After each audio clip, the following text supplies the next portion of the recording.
Hey guys, Justin Harrell here with you, coming to you today from my back deck. And I want to speak to you today about God's faithfulness to provide in our times of need. God's faithfulness to provide in our times of need. We know as COVID-19 has quickly reshaped our world, and many companies and industries are not going to survive the pandemic. We know unemployment rates are at an all-time high. And you may be yourself unemployed at this time and wondering, what am I going to do? How am I going to provide? How am I going to pay my next bill? Or it may even be to the point of how am I going to pay for my next meal? Well, today, I want to encourage you, if you're a believer of Jesus Christ, of the gospel, I want you to take refuge in God's faithfulness to provide in our times of need. God's faithfulness to provide in our times of need. Today I'm in 1 Kings 17. There we see God's faithfulness to provide for Elijah in his time of need.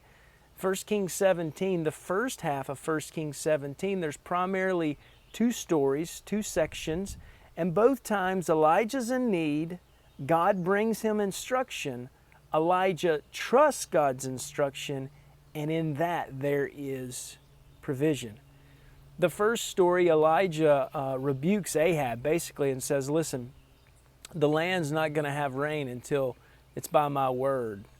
That's significant because Ahab had married Jezebel, and Jezebel was from outside the land of Israel and had introduced Baal worship to Israel, or at least made it more prevalent. And Baal was supposed to be the god of rain. And so when Elijah rebukes Ahab, God comes to Elijah and gives him instructions, says, I want you to go away. I want you to go across the Jordan and hide in this cave, and I'm going to provide for you there. And that's exactly what Elijah does. Elijah trusts God's word.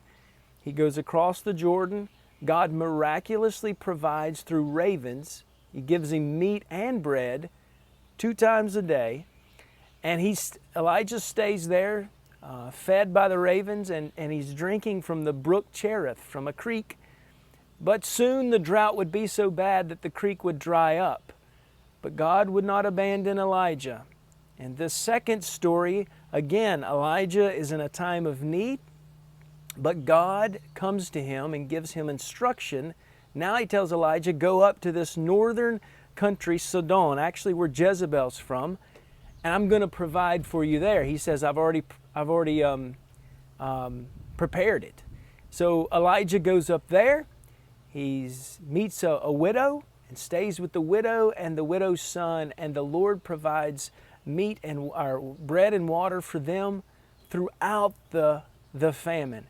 And so we see from 1 Kings 17 God's faithfulness to provide. Both times, again, Elijah was in need. God came to him with instruction. Elijah trusted God's instruction, and from that there was provision. And so we also see similar instruction like this in Matthew 6. Jesus gives us similar instruction in Matthew 6. There, the believer is instructed to seek God's kingdom and His righteousness, and that not to worry or be anxious about how we're going to provide for ourselves. Jesus in that passage gives a distinction between believers and unbelievers. He says the unbelievers seek after the physical needs, but rather the believers should seek first my kingdom and my righteousness, and in doing so, I will provide for them. So again, you may be in a time of need, and if so, I encourage you to take refuge in the Lord, trusting in His Word. A couple ways that we can seek first His kingdom, right? Jesus says, seek first my kingdom and all these things will be added to you. Your physical needs will be taken care of. A few ways we can do that is first, we must stay connected through Bible study and prayer. Stay connected through Bible study and prayer. Maybe take a look at 1 Kings 17 and see how God is faithful, and grow in your understanding of God's ability to provide. And then pray. Seek God in prayer. Ask God to provide. And lastly, but certainly not leastly, Be diligent in your search for new employment, trusting God will provide. I hope that's been encouraging to you. Let me know if there's anything I can be praying for, or if I can help. And I look forward to speaking with you soon. Lord bless.